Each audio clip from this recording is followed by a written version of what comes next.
Hello, everyone. Welcome to our webinar. I see that there's a lot of people already waiting for the event to start, so I'm really excited. Welcome, everyone. We're gonna wait for a few minutes for more people to come in. Just to let you know, we are very proud to say that we have more than 580 people registered. So we expect at least 250 people attending, maybe a little bit more, hopefully. So thank you, everybody, for being here. We already have almost 180 people joining. So we're going to be starting in a few minutes.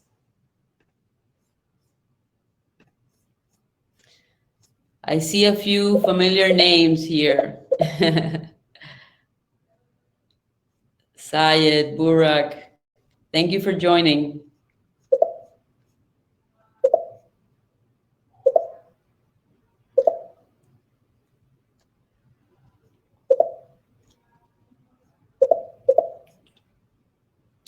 A lot of consultants, some law firms, also some clients interested in the ICT. We're very excited about our guest today, which I'm going to introduce later once we get started.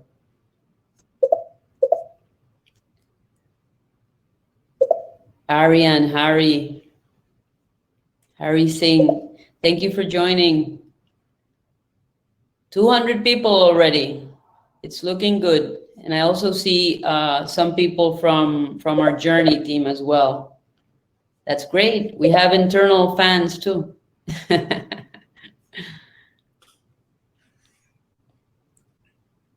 So as you know, today we're going to talk about the intra-company transferee, everything you need to know for a strong application.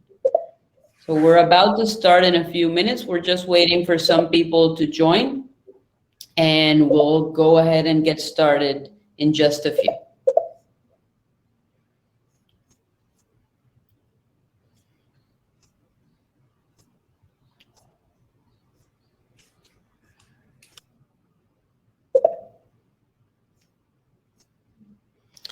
I see we have people from Vancouver.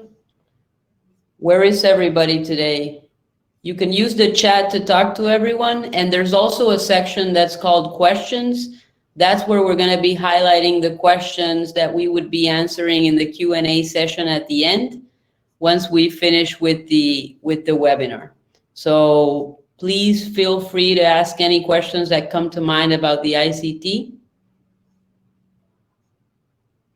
From Toronto, from Turkey, from Surrey, BC, India, Calgary, Richmond Hill, Ontario.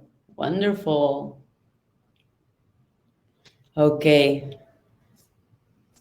So we have 216. I'll be starting in 1 minute. Hopefully we can get more people coming in before we get started. And then we'll launch and we'll be off with our webinar. Thank you, everybody, again for joining.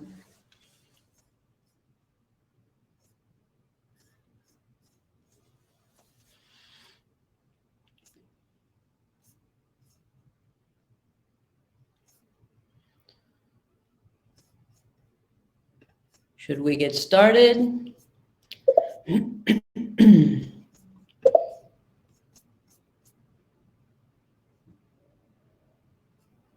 Waterloo. Yes, thank you, Rose, for that. We will be sharing the webinar recording via email with everyone who has registered and also everyone who is attending.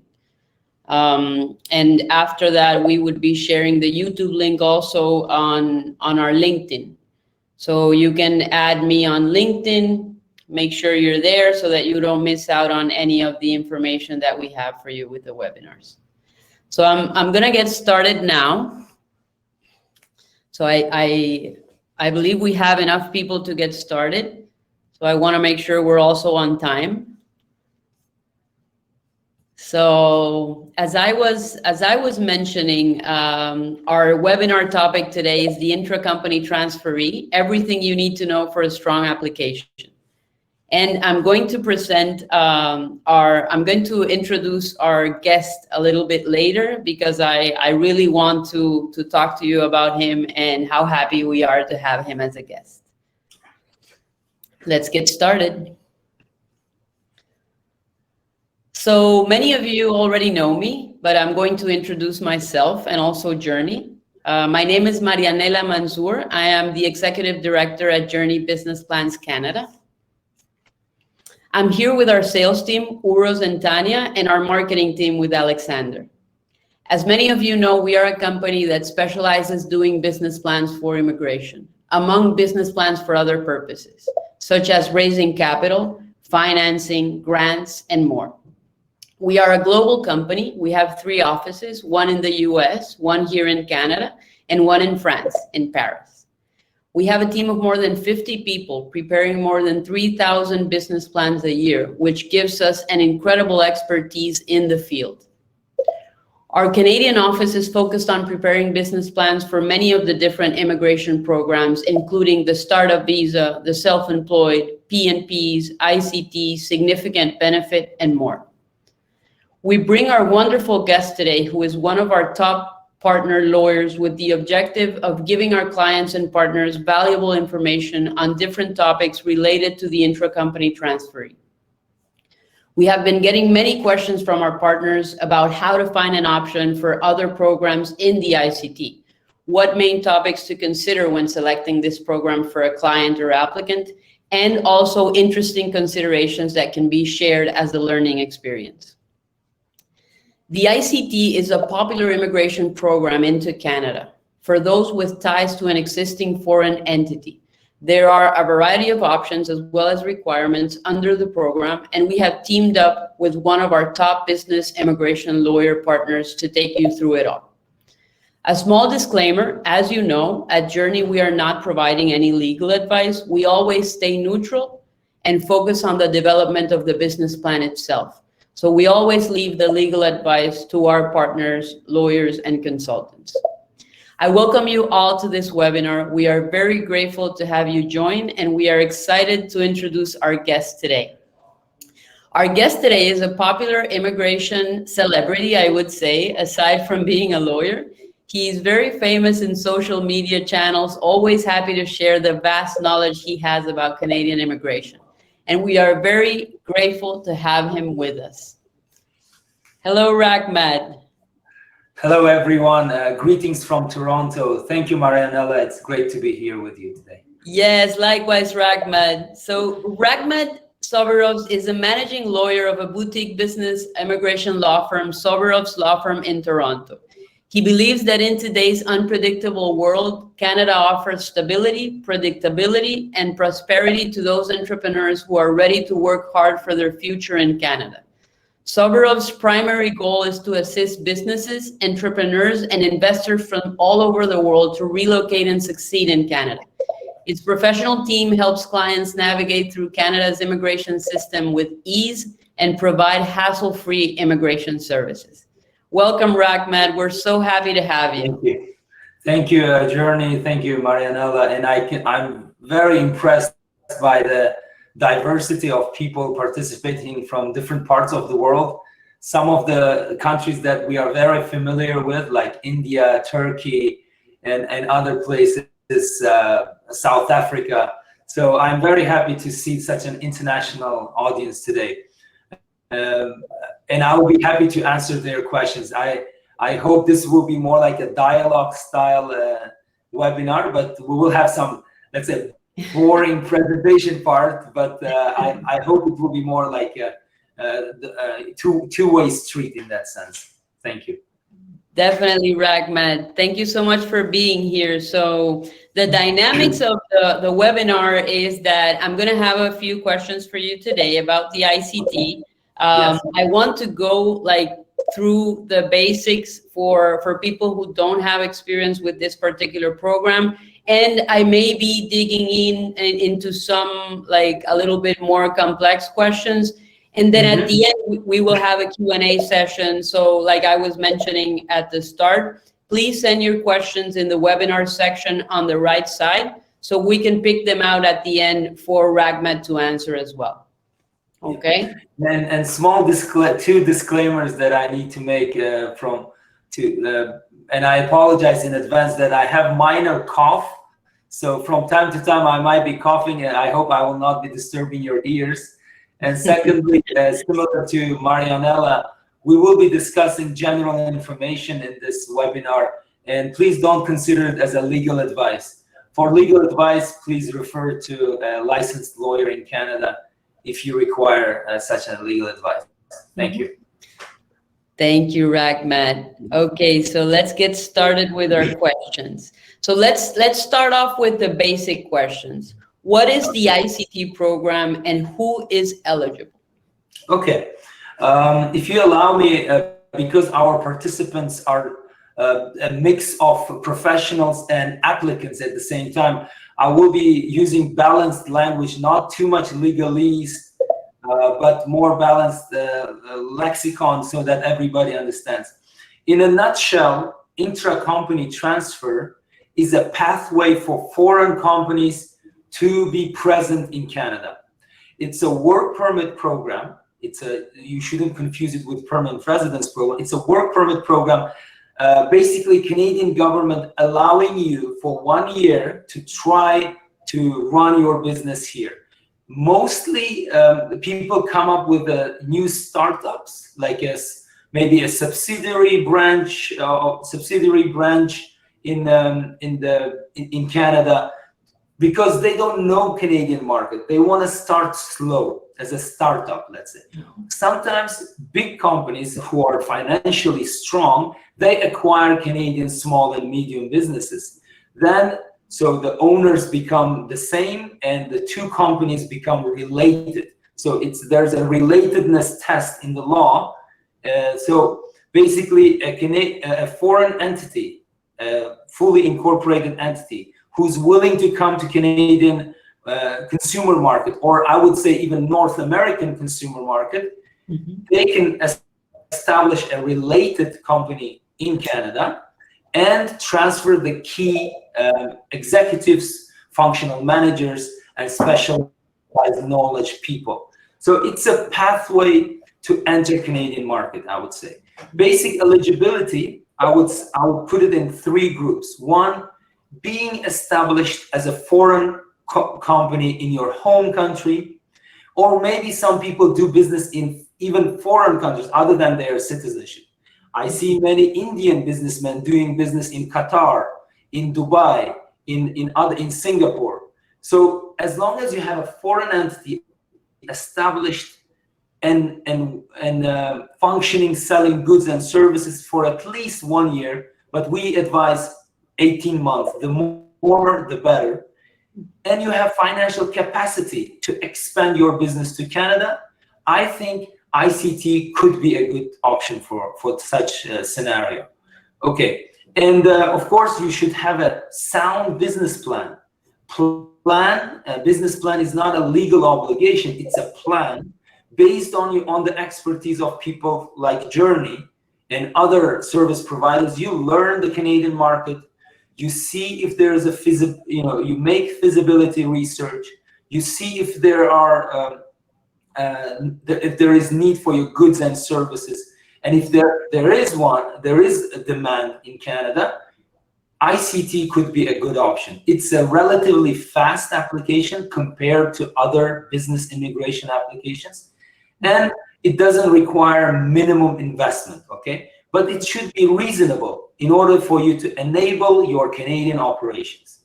So these are the, let's say, in a very brief way of telling you the eligibility and answering your question. Thank you, Ragmat. That explains a lot of what the ICT is, and it's definitely very beneficial to start up with the basics. Yes. I also want to ask you about what the basic requirements are for the transferee that is coming from the foreign entity into the Canadian company. Definitely, it's a very relevant question. So the foreign national, who is being transferred, must have employee relationship with the home country, with the home country company, with the foreign company. It's not like there are certain companies where you are just a shareholder. It doesn't work. You have to have an employee relationship with the foreign company, and you are being transferred to Canadian company, you will have the same employee relation with the Canadian company. And I mentioned that this relationship should be at least for 12 months within the 3 years before your application. Okay. Foreign business owners should consider sending to Canada the most experienced and trusted employees. Mm-hmm. So at least 12 months is a minimum requirement, but to have a stronger case, I would say executives who have a 12-month employee relation minimum, the more the better, and functional managers who've been overseeing important roles, and key knowledge holders. There are certain types of companies where people are so key, although they are not managers or they are not executives, they are the key, let's say, technical employees. So all these three categories must have at least 1 year of employment in their home country for the same company, and those categories can be transferred. And of course, there are certain, Marianella, as you know, typical immigration requirements, for example, criminality, medical inadmissibility. I'm not going into that those deep topics, but overall, they must satisfy the requirements of typical requirements of immigration. And many people ask me the following question: do they need to know English on such a level that they are able to manage Canadian operations? I would say yes, although you don't have to demonstrate it with an IELTS score, but sometimes they need to demonstrate it. The Canadian authorities may ask whether that person is suitable for Canadian operations to do the role, to take the role in Canada that they are intending to take. Okay, so that's a very good point. So executives, managers, and specialized knowledge candidates that are coming from abroad and that have, you mentioned 12 months minimum, and usually some people would have between 18 and 24. And like Ragman was saying, from the business plan standpoint, it is our responsibility to make sure that all of those requirements, aside from being in the application, are also part of what we mentioned in the document. So that's absolutely right. Thank you for mentioning the business plan, Ragman. We will dive into the business plan preparation and how important, as a part of the whole puzzle, business plan is at a later stage. I think business plan deserves its own, deep analysis. Thank you for that, Ragman. Yeah. So I have another question, and a lot of people ask us this on a daily basis. So I'm basically using the questions that we receive permanently to take the opportunity and have the answers from a lawyer like yourself. So okay. Does it require the company to be established, or can it be a new company? And what is the timing of establishing that company? Okay, let's divide it into two main categories. Scenario one, a foreign company buying an existing Canadian company. That's very straightforward. The Canadian company is existing. It's an incorporated legal entity. It has some history, like financial history and so on. That's a very straightforward. The startups, the new companies that you will establish yourself related to your foreign company are also a good pathway, but they require more work. For example, they require incorporation, of course. Incorporation, in our experience, takes a few days, and preparing bylaws and internal documents takes another couple of days. So 1 week we give it for the incorporation and so on. And when I say startups require more work, you need to then have as I will come back to business plan, you need to have a very good thorough research, and you need to have a staffing plan, a realistic financial allocation of certain capital that this Canadian entity will be using in order to operate, staffing plan, and office arrangements. Usually the Canadian government likes when you have already an office or you are in the process of negotiating a place of business. Some companies have like a typical corporate offices. Some companies, because they deal with goods, they have a warehouse arrangements and an office arrangement. So there is more preparatory work for a startup, but it's also a possibility. Giving you an example from our practice, Marianella, almost all of our ICT clients, they establish brand new companies in Canada. Okay? That's why we pay a lot of attention to the preparatory work and make sure that the business plan is in good shape. It fits into the whole story that we are presenting to the Canadian government. Please note that this application, ICT application, is overall needs to prove that it's bringing benefit to Canadian economy, benefit to Canadians, and transferring knowledge from foreign company to Canadian company. So there's a benefit argument always in the background of this application.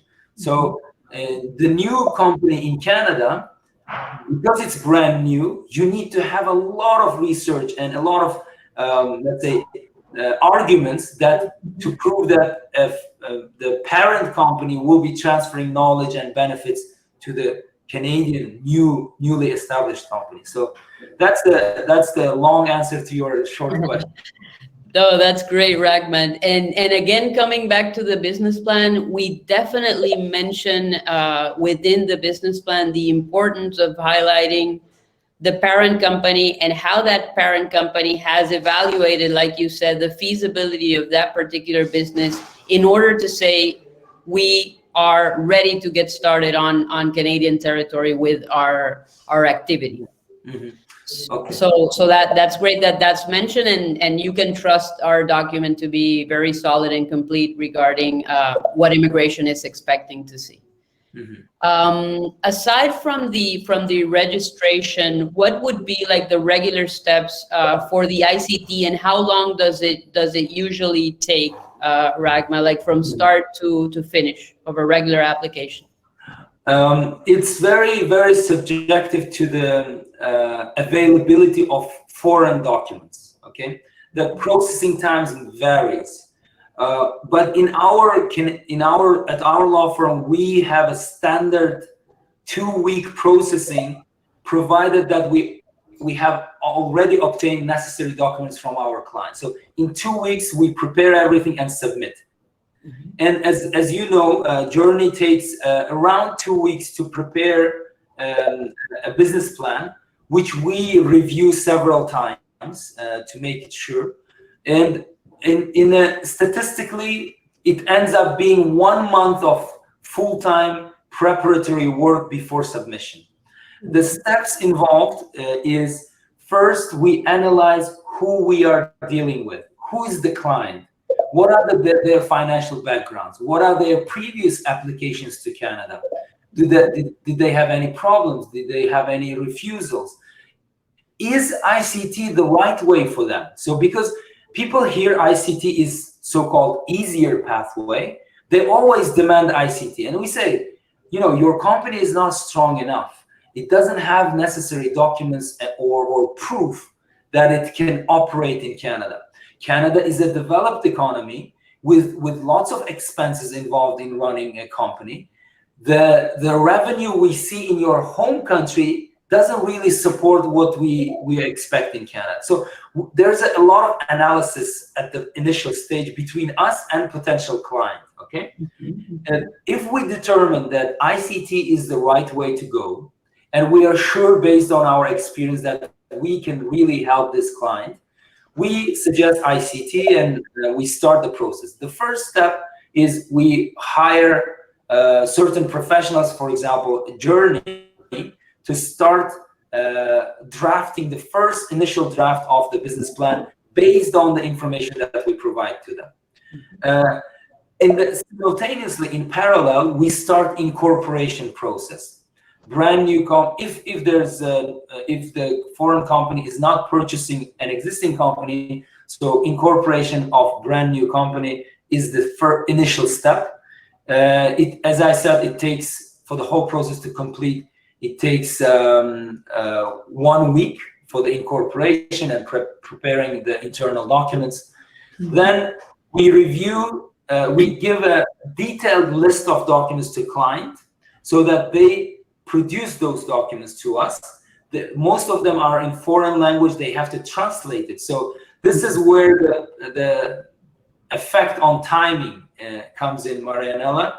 Sometimes it takes so long to translate those documents because these are a lot of, a big package of documents. But because in our law firm we speak many languages, including Turkish, Russian, Arabic, Vietnamese, and so on, Chinese, we sometimes see the list of documents that the PDFs that they send to us. We say, okay, translate this. So we don't overburden the client. We say these documents are enough. Translate that, can't come to. So translation and preparatory work. Once we have a business plan from Joorney, we look into the details because we have a rich information about the client. We have now Joorney produced market research, feasibility research, and what's the market for this goods or service in Canada. So we then make them coherent, say, okay, this needs to be changed, this needs to be changed. So the whole process, as I mentioned, ideally takes, we want to have a 2-week process, and we apply, and usually, depending on the consulate and the citizenship or residence of the applicant, it takes around 1-2 months. But at the moment, we see that the processing time is longer than one, or sometimes it takes 3-4 months to be realistic. Okay. And it's very, very specific to the region that we are dealing with. And so let's summarize. 1 week of incorporation, 2 weeks of business plan review and preparatory work, document collection. Then we apply. Let's say roughly 1 month is before application, and 1 or 2 months after the application. So I would allocate 3-4 months realistically, and I would manage client's expectation that the processing may take longer depending on the dialogue we have between the embassy and your law firm and your lawyers. So realistically, 3-4 months for this steps. Once we have a positive result, that's the step number 3. The client sends the let's say the passport, the sticker of work visa is attached to the passport.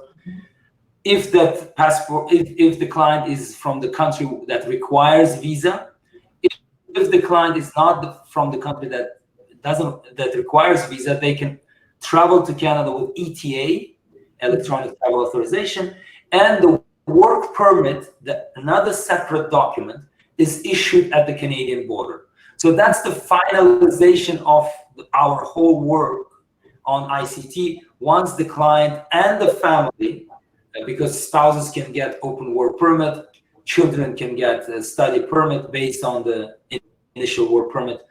If they get all those documents, our work is then complete and everybody is happy. So that's the long, I would say, 3-4 month journey between us with the client.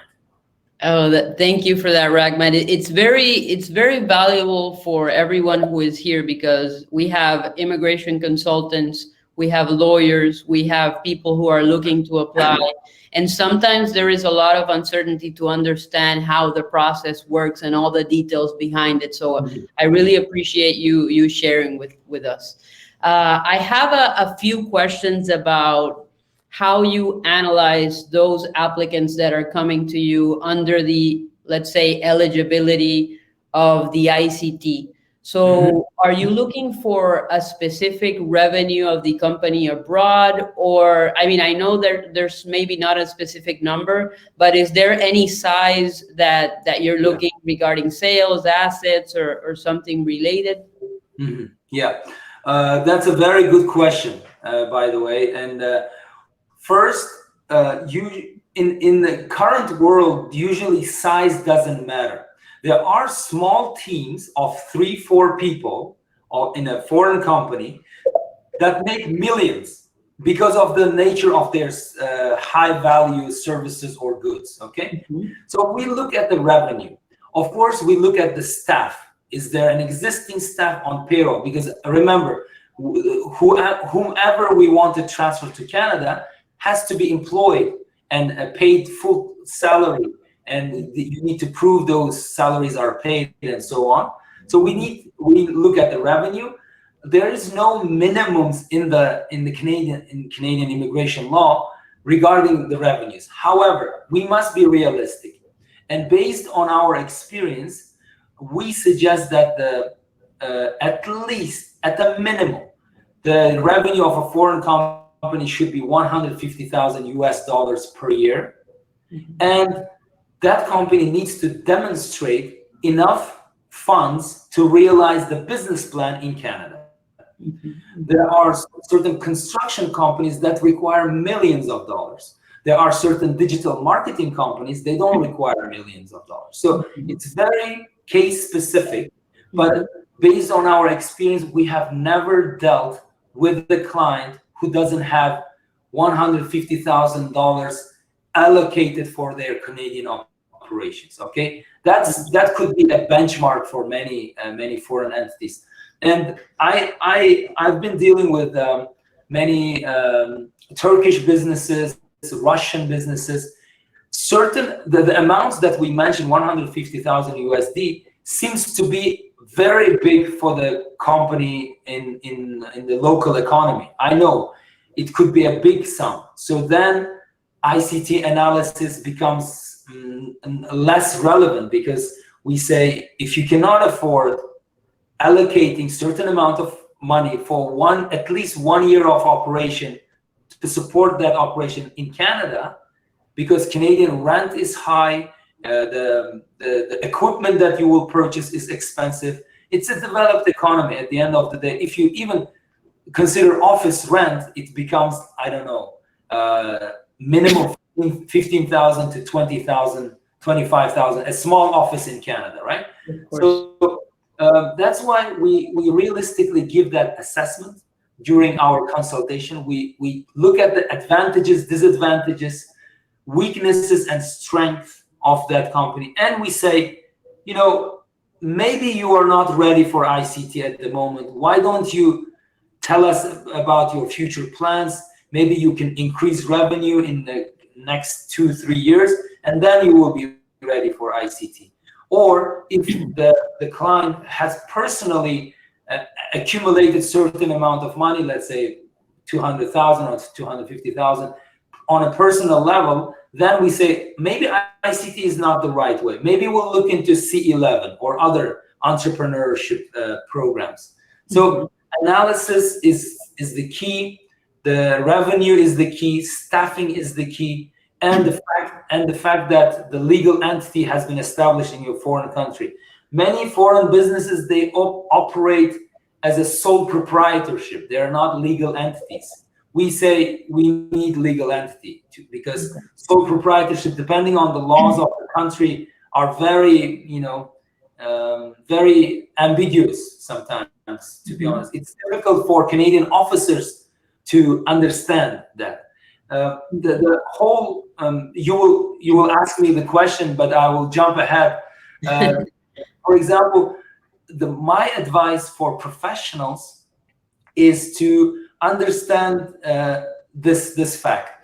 With the application package that you prepare, you need to make the life of reviewing officer easy. When there are confusions, for example, in Dubai, the guy is the real owner, but in documents he's not the real owner, because in Dubai you need to have a local, let's say, a sponsor, Emirati sponsor, right? Mm-hmm. So you need to, your lawyer need to analyze that and present it in a way that visa officer, the reviewing officer says, yes, I understand this. There's a relationship. So that's jumping ahead. I think the situation and circumstances of a foreign country is the #1 analysis you need to make for the ICT. Thank you, Ragmad. Yes, and it makes sense. And we see that in a lot of different immigration programs. There's sometimes not like a specific amount. So it always needs to make sense, like with the business. The personnel needs to make sense with the business. The investment needs to make sense with the business. As you said, it's not the same a construction company than a service company. So that's where the knowledge of the immigration professional is going to definitely come in. Exactly, that experience comes in, because otherwise the process seems to be very straightforward, but the details, the devils are in the details, right? The details come when you really do this kind of application on a regular basis. Then you say, okay, this nuance in my application number 55, that was the issue, and visa officer, reviewing officer had an issue with that. It was difficult for them to understand, or they didn't like this statement or something like that, and you correct it accordingly in your next applications. Exactly. Yeah. Great. So now that we're diving into, we've now mentioned what the parent company needs to look like regarding revenue, regarding, that staff may not be an issue depending on the company. From the business plan standpoint, we see some questions that sometimes immigration raises in some cases that we've handled regarding mainly the hiring plan. So yes. What should be considered regarding the hiring plan? Are the levels of hierarchy and the payroll expense important, and how are they important? Like, what is the minimum consideration that we need to keep in mind? Very good question, and that's a very important consideration from the Canadian side. Let's look from the Canadian side. The Canadian authorities, immigration authorities, when they're reviewing your ICT application, they don't think about you being transferred and getting salary in Canada or getting salary in your home country. The transferee is not, the center of universe at that moment. The center of universe for Canadian side is what benefits you're bringing to Canada.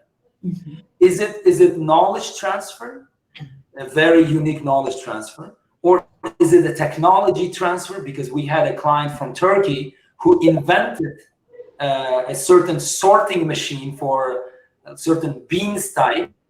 That technology is being transferred to Canada. That's very good. And as you mentioned, how are you going to staff, who you going to hire in Canada on a full-time basis, and how many of the new positions you will create for Canadians? That's very important consideration, and these are your estimates. For example, you may say, okay, in the first year I will hire 1 employee or 2 employees. These are your estimates based on your projections. Usually the expectation is, remember, ICT work permit is given mostly for 1 year. At the end of the year, you need to prove basically 2 things. You have established an office, you are running the business and genuinely selling goods and services. You have transactions, of course, and you created at least 1 position other than yours, other than the transferee, for Canadians, Canadian permanent. You hired Canadian permanent resident or Canadian citizen. That proves that you are doing things that you intended to do in Canada genuinely. It doesn't mean that you have to be profitable in the first year. You have to have transactions. We understand, and Canadian government understands, within the first 3 years, usually the new companies are not profitable. They have revenue, income and outcome, but they are not profitable. And that's profitability is not the focus. The focus is the benefit. The benefit can be hiring. Of course, you need to hire a Canadian, local Canadian. Transfer of your knowledge, transfer of your technology or patents or something like that. So that analysis is an important part of our business plan. And let me mention again, business plan is not a legal document that legally required document. We strongly advise to have a business plan. It doesn't put you under some certain kind of legal obligation. It says your intentions to do in Canada. Sometimes you need to pivot that business plan as you come to Canada and you realize, okay, this is a different environment. I need to tweak a little bit. That's okay.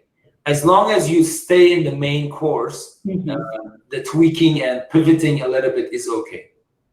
Okay, exactly. And from experience, we've seen that the applications that are being submitted with a business plan, they make the case a lot stronger. And that immigration usually understands that what we're including there is a projection. It is not exactly what's going to happen because, as you know, and more these days than ever, things are uncertain. But the idea is to be conservative and make sure that everything is included there in a way that it's also your guide and your roadmap for the following 5 years. Yes, and this is more important when you are going with a newly established Canadian corporation. You're not purchasing an existing business. The existing business has, as I say, business model in place. It's running. It's generating profit. It has employees. That's an easier pathway, to be honest. But it requires more capital because you are purchasing an existing business. But when it's a startup, business plan is the center. It's at the center of the analysis, because otherwise, how are you going to prove, let's say, your genuine intentions to do business in Canada? So correct. You need to do certain legwork, and legwork is the business plan. Definitely. And what we've always seen throughout the business plans or throughout the experiences that we've had is that the highlight and the scrutiny of immigration for the ICTs is always the personnel. So we're seeing that as I was mentioning, they expect from experience at least 2 levels of hierarchy. So that would happen throughout the 5 years. It doesn't mean that it has to be in the first year, but there needs to be a team behind it to make sure that the person who is really coming in is a managerial or executive role, because then it's just the position. But it's part of proving that person is here to manage and be an executive, right? And along those lines, Ragmad, we get a lot of questions because people think that the ICT is only for those multinational big companies that are bringing in their employee. Like you said, probably that happens with the companies that are already established, they have their branch, etc. But it's good that you mentioned the revenue, because even if it may be a high number in other countries, it is a size of a company abroad that is not necessarily a big multinational. So it's a possibility for different size companies. So that's good to know. Yes, to add to that, Marianella, the ICT is being used extensively and regularly by big corporations, okay? Let's say IBM is transferring people to Canada, IBM in Canada. That's very normal and they do it frequently. But it doesn't mean that this program, this ICT program, is reserved only to multinationals. There are I think more than 90% of our clients, they have only one office in their home country, okay? But they do they have very strong local presence. They have a lot of clients. Revenue is very significant. And now they want to expand to Canada. They see an opportunity in Canada and they want to expand. This program doesn't stop them from applying to that. They don't have to have 500 people and 5 offices around the world to be able to benefit from ICT. the word multinational is a bit confusing. I see it on the immigration website too. That scares off small and medium businesses, okay? For example, let me give you an example. We have a client from Australia, a digital marketing company, very successful in the local market. And now they say, I want to expand to Canada plus North America. Why not? Of course, Australia is an easier scenario. We have Turkish companies, we have Middle Eastern companies doing the same. At the moment, you will find it very difficult to say that this company doesn't do any international business. Most companies that we deal with have international operations. They sell goods, they export goods, and they export their services. And it doesn't stop us. We are not afraid to take on medium and small businesses and take them through the intra-company transfer program. And that's why for those who are listening to us today, maybe you are a business owner, you have a successful business in your home country, let this multinational requirement stop you from applying to ICT, intra-company transfer. When you become a Canadian, when you have a Canadian operation, you become multinational, okay? You are an Indian business with Canadian operations. You are a Turkish business with a Canadian operations. So it shouldn't stop small and medium businesses who are strong enough to enter Canadian market. Okay. And Rahman, you were mentioning digital marketing as an example of the Australian client that you had. I was wondering, does the activity that the company in Canada is going to do, let's talk about a new company, does it have to be exactly the same activity that is happening in the company abroad, or can that vary, or can the business model vary? There's no limitation in the law that you do something different in Canada. However, we are talking about having a strong ICT application. So to make it strong, you need to keep it in the same field. Not exactly the same thing, but in the same industry. For example, we have a client who has dealership in a foreign country. Now he wants to do automotive services. Let's say oil change and technical inspection and so on for commercial cars in Canada.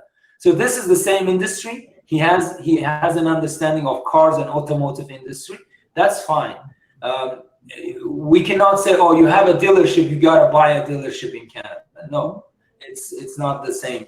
There might be some tweaks. Sometimes, for example, we had a Turkish businessman who was in the sector of ventilation and ventilation for the commercial buildings, right? He would service them, he would sell them. Now in Canada, he said, I will be in the construction business. However, I will focus on ventilation, air conditioning, heating systems, and so on. And we said, yeah, that's reasonable, and we were successful to get ICT work permit for that client. That's good to know, because sometimes, I mean, people think that it's maybe way more strict. So it's good to know that there is the option of maybe maintaining it in the same industry along the same lines so that it can be eligible. Yeah. So after the changes from the owner-operator, a lot of applicants have been looking into the ICT as an alternative. And we've also seen it because the business plans that we're doing for ICTs, we're growing a lot. We're doing almost 3 times what we did last year in ICT business plans. Yeah. So that means that it is becoming an option. But one of the reasons why we wanted to do the webinar is also to show people that it's not just anyone who can just change from owner-operator to ICT, because there are a lot of certain eligibility considerations that need to be kept in mind for this to be applicable. Yes. So that's good to know. I wanted to ask you, Rahman, what is the percent of success of these applications? Not specifically for Soverovs, but maybe in general. Okay. Excuse me.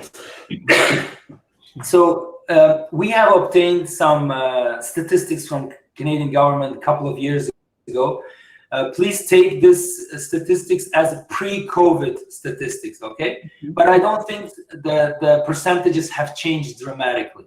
So depending on where the process, your application is processed, for example, Case Processing Center in Vegreville has 90% of success rate, okay? Inland applications, 88%, according to the government statistics. Embassies and consulates, 89% success rate. And there are certain categories of businessmen that I mentioned, they don't require visas to come to Canada, for the European Union and other American businesses and so on. That port of entry applications, because when you come to port of entry, you say, okay, I've established Canadian operations, I'm coming here to run that operation, and you apply basically at the port of entry. That process has a 100% success rate according to government statistics. So you can see, depending on where your application will be processed, the success rate is not less than 80%. So it's a very high chance of success. The only my estimate about why certain percent is refused, first is the genuineness of doing business analysis. The Canadian authorities don't believe that you genuinely want to do business in Canada, or there are certain technical mistakes done during the applications and they need to be corrected, and reapplication may result in a positive decision. Why, if you ask me why such a high rate of success for ICT? Yeah, it's high. It's very high. It's very high. So why? It's very personal view and observation is this. When you come to Canada on ICT, on a work permit, your work permit is limited, restricted to this entity, your Canadian entity. You will be able to work only for this entity, okay? Which means you created a new entity in Canada, you basically created a new position, and you're coming to Canada without taking a job from a Canadian citizen or Canadian permanent resident. So in the eyes of Canadian government, you are low risk. You are not taking away a job and you bringing yourself in. No, there's a potential that you create more jobs. You create 1, 2, 3, so many jobs. You have. That's why the Canadian government says, in my view, it says, okay, this person is low risk. He's not taking away any Canadian jobs. Let him or her come to Canada, do the business plan that he or she wants to do, and let's see if in 1 year, if they initiate the business and they run business genuinely, yes, it can be extended for up to 5 to 7 years. The work permit can be extended. It's like a testing period, and it doesn't take away any Canadian jobs. So my view, that's why if you prepare a strong application for the ICT, the chances of being approved is high. Speaking of our own internal statistics, in 2020, our approval rate was around 92% on all applications. On all applications we do. Specifically ICT, I remember only 3 refusals on ICT that we are dealing with right now. We are, communicating with a processing center or embassy, arguing that they should reconsider their decision. We only have 3 refusals on ICTs, and all our other ICT clients have been approved. And you can see some success stories that we publish. Only a few we can publish on the website, and we want to share that knowledge, to encourage people to consider ICT as an option. Wonderful, Rahman. Thank you so much for that. So we've been working together for a while now. So I wanted to run through what we're doing on a business plan basis, and we've covered some of that during our question and answer session, I would say. So I'm going to go ahead. How we help. basically. Yeah. So I'm going to talk a little bit about how Joorney with our business plans is helping the ICT to make stronger cases.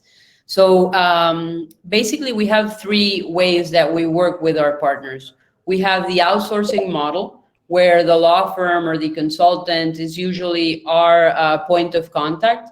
And then they are usually a one-stop shop for their clients. So they include the business plan as part of the package. With other immigration professionals, we use the referral model. So they send their clients to us and we deal directly with the client. We take care of the contract, the invoice, the questionnaire, and then the immigration professional we communicate with them throughout the process to make sure that the legal details are considered from their standpoint. And then we have a mixed model. So partners that we outsource to, but they also want us to have contact with the client. So these are the ways that we usually help our different partners. And just wanted to mention that, of course, anybody who wants to know more about this and talk on a one-on-one basis, our team is ready to support any questions that you may have.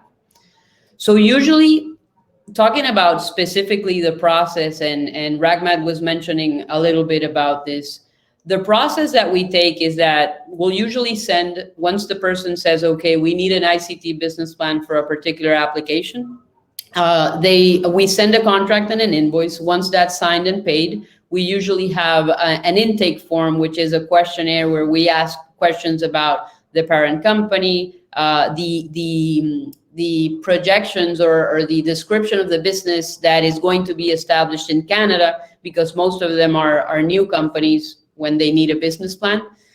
So we ask everything in the questionnaire, we receive it, we make sure we have everything, and we'll assign a project manager to that particular project. The project manager will go back and forth with some questions to make sure that the information is complete, that we have everything we need in order to get started on the writing process. And then that's where we start our time frame for the business plan. For the ICT, our time frame is 7 to 10 business days. And then we deliver a first draft, and that first draft is going to be sent either to the immigration professional or to the applicant, depending on who we are in touch with. And then we provide unlimited revisions until the applicant and the immigration professional or have decided that it's the final draft. So we make sure that our clients and partners are happy with the outcome of the business plan. So that's our full process. And then the business plan will become part of the application itself. And that's where the legal part of the application comes in as well. So regarding the business plan for the ICT specifically, what makes it different from a usual business plan? So our ICT business plans, we are making sure that everything that we've mentioned today about the eligibility is considered within the document. So we include information about the industry. We analyze the industry, we analyze the market, who the competition is. We describe the business. We include information about the parent company and also about the company that is going to be established in Canada. We describe it. We include information about how sales and marketing is going to be done. And we are very, very thorough with the personnel plan and the hiring plan, all the details about the staff, not only in year one, but how it's going to grow throughout the next 5 years. We also go into a lot, like a big level of detail regarding the description of that particular person who is coming from abroad to Canada. Like you said, Ragman, you were mentioning it before. Maybe the success of the ICTs is the fact that they are not taking away any jobs from Canadian citizens or residents.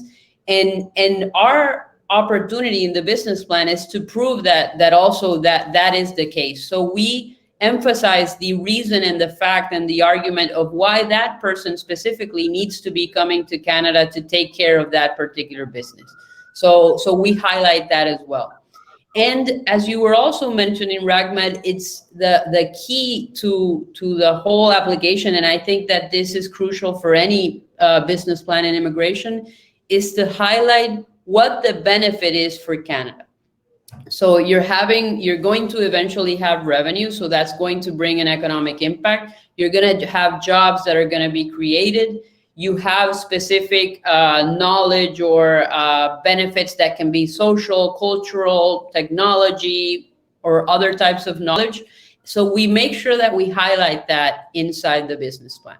And the other thing that we make sure is also there is the feasibility analysis, to make sure that the company abroad is highlighting and making sure that the company that they're going to open in Canada is feasible, so that immigration says, okay, this is something that is going to survive. The jobs are going to be stable and they're going to be maintained throughout the years.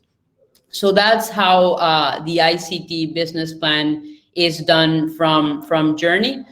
We have the pricing, but we don't have to go into that detail. We have the price list, but whoever is interested in that part, we can definitely talk more about that on a one-on-one call.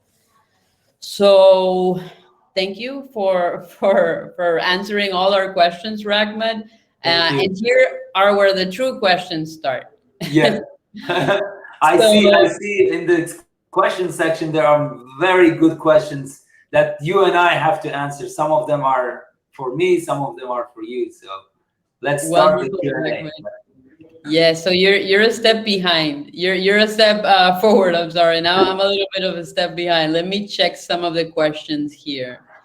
Wow, there are a lot of questions. So gratefully we have a bit of time, so we can have the opportunity of answering a few of these. Okay.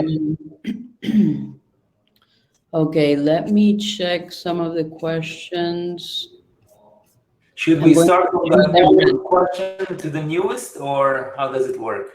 Yeah, so I believe the ones that are on top are the new ones. So yeah.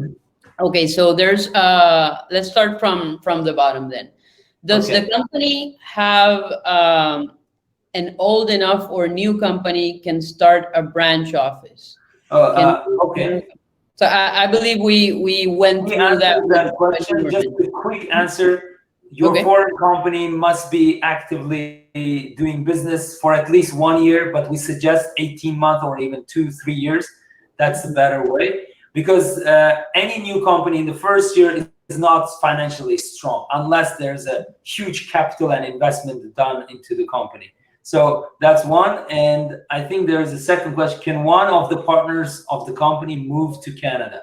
So in order for the eligibility of the transferees, the executives, functional managers, and key knowledge holders, they must be employed full-time for at least 1 year in your foreign company. Okay. And there's another question that is related to that as well. If one of the directors of the company moves to Canada under an ICT, does this subsidiary company in Canada are they going to be able to sponsor more directors of that company? Short answer is yes. However, it's not about sponsoring; it's about transferring, right? From foreign company to the Canadian company. Yes, they can bring more people if they are eligible to that requirements that we mentioned, or when the company in Canada is strong enough and has the financials and good successfully running the business, they can apply to bring foreign workers under LMIA exempt or LMIA based hirings. So I would put this question from two angles: the transfer angle and hiring a foreign worker angle. So yes, it can be done, but all depends on the financial situations, the rationale, the justification of hiring or transferring that person to Canada. Okay. I have a few questions that are for us. Do we earn CPD hours for this? Unfortunately not. Hopefully in the future we can arrange something that does give CPD hours. And there's another question about if we assist immigration consultants with their business plans. Yes, indeed we do. We rather start business plans from scratch than review drafts to adjust them and make changes. So usually we prefer to write them from the start. We also review, we have a service that's called Diagnosis, and we review business plans that are already done, and we'll give you the insight as to what we feel is lacking, and what may need work. And the price range is on our website. So you can definitely go into our website. It's www.joorney, that's with a double O.ca. Okay. We have another question for Rahmat. What could be alternative proof of evidence of 1 year employment if the employee was either compensated in cash or there are no pay slips to accompany the experience letter from the parent company? That's a very good question. Many countries that we deal with, they have this kind of, let's say, practice of paying in cash or not declaring the income, or don't have the pay slip or pay stub that we have in Canada. But they have what they call workbooks, okay, where they write which position you were hired, when you were hired, and so on. That workbook could be another proof. And of course, a letter from the management of the parent company helps. And finally, you need to prove that although you received cash, the company somehow had that accounted for in their books, okay? That proved that the money went out of the corporation and into your pockets could be a good evidence. And again, in this situation, you are dealing with less, weaker evidence. The pay slip and real employment contract could be the best proof. However, if you don't have that, if you don't have an employment contract, if you don't have a pay stubs proving that, then you have to deal with weaker evidence, and of course your case might be problematic at that point. It doesn't mean that you cannot apply, but you have to deal with less strong, I would say, application. And you need to discuss it with lawyer, you need to discuss with employer how you can prove with objective evidence, not just writing, okay, this guy worked for me for 1 year and so on. It's more objective, more neutral evidences, evidentiary documents that you need to prove. Rahmat, does everybody see Rahmat right now? I think the video was lost. Okay. But we're going to go ahead with the questions. Yep. Is there any minimum net worth requirement for the ICT? No, not a minimum net worth requirement. However, as I mentioned before, you need to have realistic amount allocated to support your Canadian operations. There's no minimum net worth. Yeah. Have you done an e-commerce business for the ICT, Rahmat?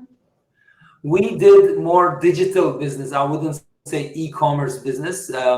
We dealt with a businessman who had an office in Istanbul, an office in the United States, and we opened an office in Vancouver. So we transferred him to Vancouver.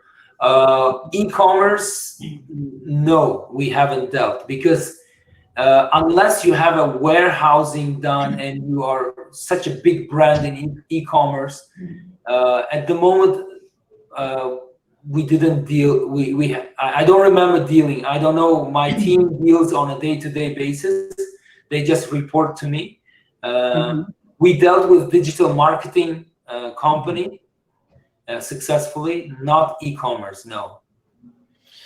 Okay. There's somebody else. It's not eligible for ICT. You need to really see what's going on with that e-commerce company at home.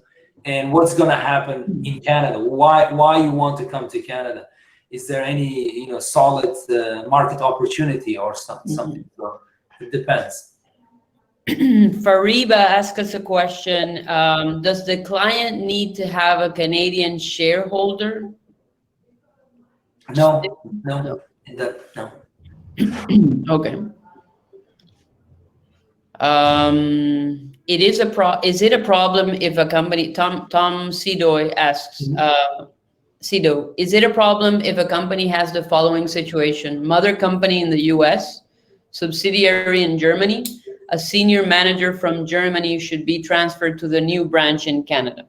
No, I don't see it. It's if he's a German citizen, it's a very straightforward application under CETA, Canada European Union Trade Agreement.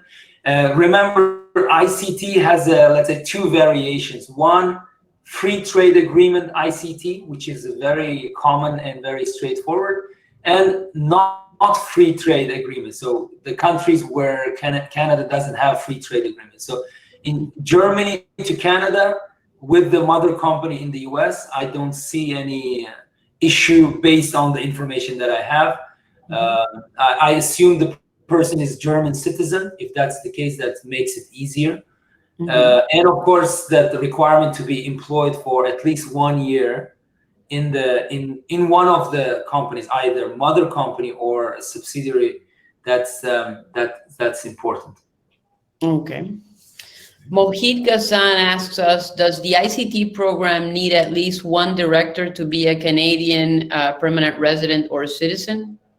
No, excuse me. No, it's not required. When you incorporate in Canada, there are 4 provinces, and now Ontario has become the 5th province where you can incorporate a new corporation without Canadian director. Okay. Okay. Great. That's very, very important to know. Mariam Hamshidian, she asked, good morning. If no entity outside the home country, there is no chance of success. In ICT, that's not eligible business. Then you need to look into other programs where you don't need an existing entity in a foreign country. So okay. For ICT, yes, you need a mother corporation. Okay. Adesuwa Obazi asked, can the owner of the business transfer themselves to the company in Canada? It depends. If the owner of the business is employed at the same time, he's a shareholder and he's, let's say, vice president or CEO, and he receives salary, and if he's eligible, yes. Usually that's the case with the owners. They own the company and they also work for the company under employment contract. Okay. We have another good question from Julia Can. In terms of industries, let's say the foreign entity wants to purchase a Canadian entity to facilitate the ICT. Are there any industries that have higher success rates or lower success rates necessarily? That's a good question. There are certain, your benchmark is you need to look into PNP programs where there are ineligible businesses. For example, like coin-operated machines or some loan, cash loan entities and so on. There are certain types of businesses that Canada doesn't like. Okay, so under PNP you have a list. That list is a good guidance for you. For the ICT, that I would go with that list and say, okay, if you want to open let's say, a coin-operated machine or something very basic, then ICT is not a good way. And the preferred industries is, as far as I know, food processing is preferred in Ontario. IT business and multimedia, graphic design businesses are preferred in British Columbia. From location to location, there are certain industries that are attractive, and also the location of the business. For example, if you want to operate a business, let's say in Niagara Falls, which is outside of Toronto, very close to the United States, that's rural areas and smaller towns could be a good argument when you make an argument that, oh, this will bring significant benefit to the Canadian economy, and it will employ people in rural areas and so on. So location and industry. So these two things that you need to look into. Definitely, and we've had that scenario in many different business plans as well, where we highlight the location of that particular business as the benefit in itself because of the low density population. So just to add, Canada is investing a lot into environmental, let's say, environmental friendly businesses like recycling, doing some processing with the garbage and consumed packaging or something. So environmentally friendly businesses, they always have good arguments in front of Canadian authorities. Okay. Yeah. So the other thing I wanted to mention, some people were asking about that, and Rahman, you were mentioning before. So when we require certain information from the applicants to develop the ICT business plan, there may be applicants that do not have the full scope of information or answers to some of those questions. So we have also developed a market research that we call preliminary immigration market research. And what that is a deeper scope market research that goes into the details of the industry, the business model, the investment, the competition, and how the business should be developed and shown in the business plan later on, to make sure that we have all the information to determine a strategy and then go towards the business plan. And just for people who are asking, we do that before we go into the business plan, and we also have packages for people who want to do the preliminary market research and then go ahead with the business plan for the ICT. Okay.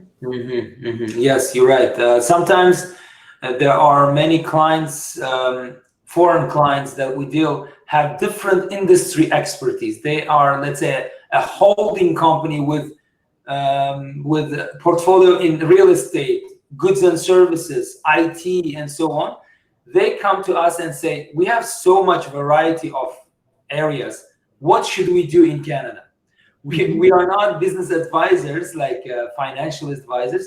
We say, okay, you need to research what's the most profitable, what generates you the most benefit.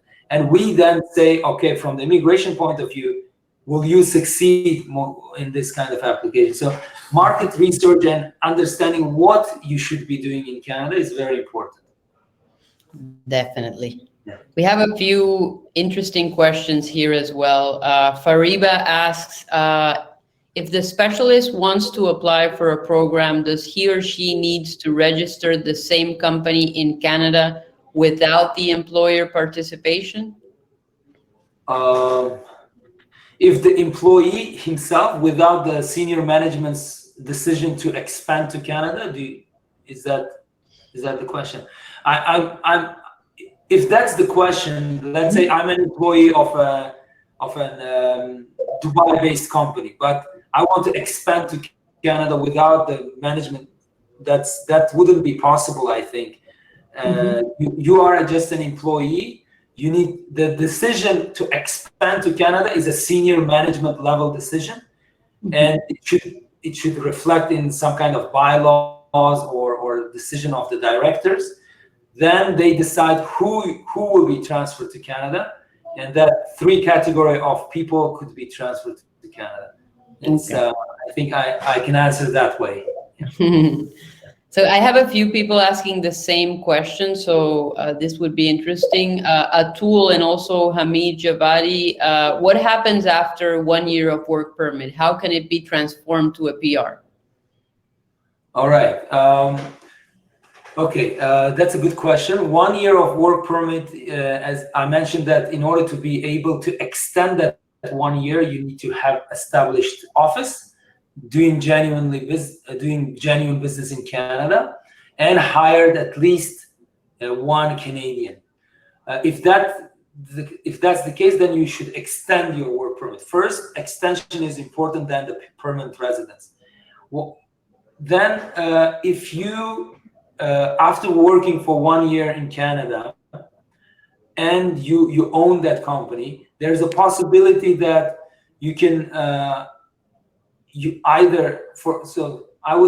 I would mention three possibilities. One, because you come on a work permit, your spouse has an open work permit, and your spouse may be getting ready for permanent residence with Canadian experience, working at the Canadian entity somewhere, and she becomes the principal applicant and pushes the whole family into permanent residence. One scenario. Second scenario is your Canadian company has become established, and it now can hire you on a higher level and give you a job offer for a managerial or NOC 00 position where your express entry points increase because you have a job offer from a Canadian entity. That's one thing. Or the final scenario could be you spend a lot of time in Canada, you get established, your family, your kids are established and going to school. There's a Section 25 application called Humanitarian and Compassionate Grounds. If you can never be eligible to a permanent residence program, you may then apply for this exceptional program, which is Humanitarian and Compassionate Grounds, saying that, okay, I lived in Canada, I paid taxes, I got established and with my family in Canada. It would be difficult for me to leave Canada and go to my home country. Minister of Immigration, please make an exception based on these facts that I become a permanent resident. So that's basically in a nutshell the humanitarian and compassionate grounds. So three scenarios: your spouse may be getting ready and eligible for permanent residence. You may get a job offer from your Canadian entity. And third is Section 25, humanitarian and compassionate grounds. So depends on your situation after 1 year. That's the analysis you need to do. And you, of course, IELTS and other requirements needs to be satisfied for permanent residence. Okay, wonderful. Yeah. And Rahmat, there's a question about the ICT. Is it applicable to any province, also Quebec? We never worked with Quebec. Quebec has its own regulations, and it's a different world in Quebec. But other than Quebec, we have dealt with all other provinces. ICT is a federal immigration program, okay? It doesn't depend on provinces. Mm-hmm. Wonderful. So there are many questions here, but I believe we covered most of the questions that people had. So I want to thank you, Rahmat, for your time. It has been such a great experience. You have answered so many questions that we have on a permanent basis coming from our clients. And what I'm going to try to do is that with our marketing team, maybe put together some of the questions that we didn't have the opportunity to answer and the ones that we also did, so that we can do a blog post and make sure that they're all answered, so people can go to those frequently asked questions about ICT and specifically about the web. I apologize that we couldn't get into each and every question. I can see 37 new questions here, and what excuse me, what could be done is you have two options. If you are an applicant, you can go to our website and complete business immigration assessment form. It's very easy, and we will suggest you the best way to go. Second, you can book an appointment with a one hour strategy meeting with our lawyers. If you think you are a business owner or company that wants to expand to Canada, that's two options. And the third is to learn more about the expenses related to ICT or other types of immigration, business immigration programs. We have fee calculator tool on our website. You can go to sobirovs.com website and get a free assessment there. There's a free assessment tool, and there's a fee calculator tool. And of course, you can always contact us with sending us an email to wecare@sobirovs.com. Wonderful, Raghbad. Thank you so much for that. So Thank you. applicants that are interested, you can reach out to soverovs.com to get more information from him. All other lawyers and all the other consultants will be sending the recording. I think there's an echo. 1 second.